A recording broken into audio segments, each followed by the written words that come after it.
আমাদের বাড়িতেই যেহেতু টেলারিংয়ের কাজ হয়, তাই এই পুজোর সময়টায় বরাবরই খুব চাপ থাকে।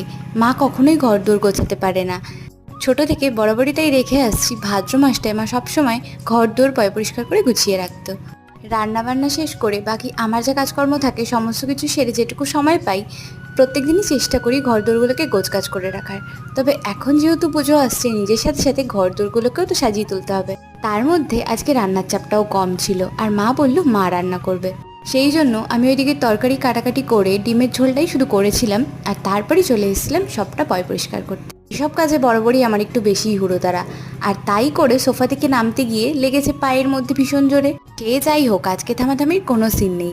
তাই জন্য সমস্তটা পরিষ্কার করে চলে গেছিলাম স্নান করতে। আর আমার এদিকে পরিষ্কার করতে করতে দেখছি মায়ের রান্নাবান্না প্রায়ই হয়ে গেছে। স্নান করে এসে একটা ডিম খেয়ে নিলাম, আর আমারও তো স্কিন কেয়ার করতে হবে, তাই না? তো চলো, আজকের মতন টাটা, দেখাবো।